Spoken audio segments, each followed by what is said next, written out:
तो चलिए सॉल्व करते हैं एग्जाम्पल 7। ठीक है, ये बहुत ही ज़्यादा इंपॉर्टेंट क्वेश्चन है। ठीक है, इससे आपको मतलब डिवीजन के सारे ही कॉन्सेप्ट क्लियर हो जाएंगे। ठीक है, तो इसको ध्यान से देखना। ठीक है, तो हम लोग को यहाँ पे बोला divide polynomial this by this, मतलब हम लोग को ये क्या करना है, इस पॉलिनोमियल को इससे डिवाइड करना है। ठीक है, देखना ये बहुत इंपॉर्टेंट क्वेश्चन है, ये बहुत ही ज़्यादा ध्यान से देखना और खुद से भी आपको प्रैक्टिस करना है। ठीक है, अब फिर से तरीका सेम है। ठीक है, हम लोग को यहाँ पे एक ऐसे नंबर से मल्टीप्लाई करना पड़ेगा, लिखना पड़ेगा जिसको x से मल्टीप्लाई करने पे क्या बन जाए, 3x⁴। ऐसा नंबर है 3x³। 3x³ इंटू एक्स करने पे क्या बन जाएगा, 3x⁴। ठीक है, उसका जो बचा हुआ नंबर है उसको इसके साथ मल्टीप्लाई कर देते हैं। -1 इंटू 3x³ बन जाएगा -3x³। ठीक है, सब्ट्रैक्ट कर देंगे। अब सब्ट्रैक्ट करने पे अब क्या बन जाएगा, इन सबका अंदर वाले सब चीज़ों का सबका साइन चेंज हो रहा है, मतलब नीचे वालों का। ठीक है, ये प्लस था तो माइनस, ये माइनस था तो प्लस। ठीक है, अब सिंपली इनको ऐड कर दो। तो अब ये क्या बनेगा, ये और ये तो कैंसिल हो गया, 3x⁴ माइनस 3x⁴, ये कैंसिल, ये 0, और यहाँ बनेगा -4x³ प्लस 3x³, ये बनेगा -x³। ठीक है, और बाकी वाले जितने भी हैं उनको नीचे उतार देते हैं। ठीक है, -3x + 1। ठीक है, अब वापस से सेम स्टेप फॉलो करेंगे। अब हमको ऐसा नंबर यहाँ पे लिखना है जिसको x के साथ मल्टीप्लाई करने पे क्या बने, -x³। ऐसा नंबर है -x², क्योंकि -x² इंटू एक्स क्या होगा, -x³। ठीक है, फिर ये जो बचा नंबर है उसको इसके साथ मल्टीप्लाई करेंगे, -1 इंटू -x² मतलब +x²। ठीक है, +x²। अब देखो यहाँ पे एक थोड़ा सा हम लोग को एक नया चीज देखने को मिलेगा। ठीक है, अब देखो इसके ऊपर में क्या है, 3x है, पर यहाँ पे क्या है, x² है। ये लाइक टर्म्स नहीं है, इसको सब्ट्रैक्ट ऐड किया नहीं जा सकता। ठीक है, अभी तक तो हम लोग को क्या था, जैसे कि 3x⁴ के नीचे हम लोग 3x⁴ मिला, इसको कट कर दिया।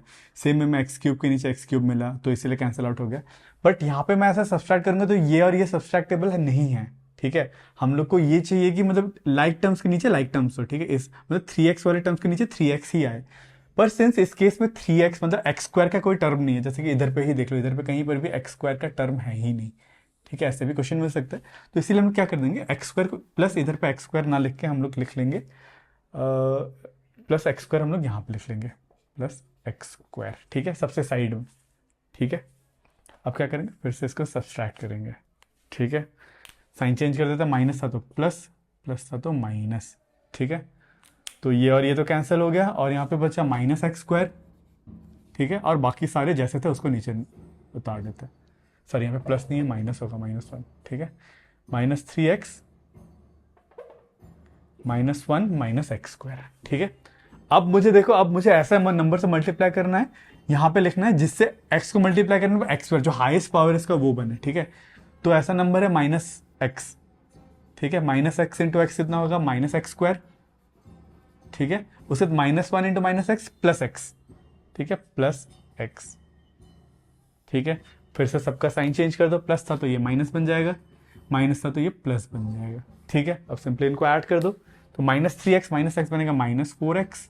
ठीक है, ये और ये तो कैंसिल, और ये जो बचा -1 नीचे उतार दो। ठीक है, अब फिर से हम लोग को क्या करना है, ऐसा नंबर ढूंढना है जिसको अगर x से मल्टीप्लाई करें तो क्या बने, -4x। तो ऐसा नंबर सीधा मुझे दिख रहा है -4।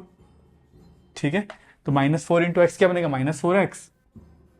ठीक है, फिर -4 इंटू -1 बनेगा +4, +4। ठीक है, आई होप विजिबल है, नीचे तक विजिबल है। ठीक है, तो साइन चेंज, माइनस था तो प्लस, प्लस था तो माइनस। ठीक है, फाइनली ये और ये तो कैंसिल, तो ये बचा -1 -4 बचा -5, -5 विजिबल है। ठीक है, तो अल्टीमेटली जब इसको मैंने इससे डिवाइड करा तो मुझे क्वोशिएंट क्या मिला, ये, और रिमाइंडर मुझे एक मिला -5। तो हम लोग सिंपली इसको लिख सकते हैं 3x⁴ -4x³ -3x -1 is equals to divisor x -1 into quotient. Quotient क्या मिला, 3x³ -x² -x -4 into reminder क्या है, -5। ठीक है, ये आपको डिवीजन प्रोसेस आना जरूरी है। ठीक है, ये बहुत ज़्यादा इंपॉर्टेंट है। आप ये क्वेश्चन 2 बार 3 बार 4 बार, जब तक आप क्लियर खुद से कर ना पाओ तब तक ये करते रहो। ठीक है, अब देखो यहाँ पे और एक काफ़ी इंटरेस्टिंग चीज़ बनता है, जो मैंने आपको बोला था ना, रिमाइंडर थ्योरम, मैं आपको बाद में पढ़ाऊंगा। तो पॉलिनोमियल के केस में यहाँ पे एक काफ़ी इंटरेस्टिंग चीज़ आपको देखने को मिलेगा। ठीक है, अभी आपको पता है रिमाइंडर ही है, उस चीज़ को मैं इधर पे लिखता हूँ। ठीक है, ब्लैक पेन से लिखता है। ठीक है, अब देखो, अब यहाँ पे था मुझे x-1 था, ठीक है, x-1 था। अब मैं क्या करता हूँ, x-1 को 0 पुट करता हूँ तो x equals to 1, x equals to 1, ठीक है। मैं अब क्या करूंगा, इस x इक्वल्स टू 1 को इस पॉलिनोमियल में डाल दूंगा। मतलब p ऑफ x था अपना 3x power 4 minus 4x³ minus 3x minus 1, ये अपना p ऑफ x था। अब मैं x की जगह क्या पुट करूंगा, 1 पुट करूंगा, देखो, ठीक है, p ऑफ 1। तो क्या मिलेगा मुझे, 3 into 1 power 4 minus 4 into 1 power 3 minus 3 into 1 minus 1, ठीक है। तो ये मुझे मिलेगा 3 माइनस 4 माइनस 3 माइनस 1, ये गया, तो बचा -5, ठीक है। अब देखो यहाँ पे -5 मुझे मिला। हमने जब x-1 से डिवाइड करा था, रिमाइंडर भी हम लोग क्या मिला था, -5 मिला था, ठीक है। तो रिमाइंडर थ्योरम बेसिकली यही कहता है, ठीक है, अगर आपने इस पॉलिनोमियल को, ठीक है, x-1 से इसको डिवाइड करा, तो x-1 से डिवाइड करो तो उसको इक्वल टू 0 कर दो, इसका मतलब x इक्वल्स टू 1, ठीक है। अगर 1 इस पॉलिनोमियल में पुट कर दो तो फाइनली जो वैल्यू मिलेगा वो आपको डिविजर का वैल्यू मिलेगा, ठीक है।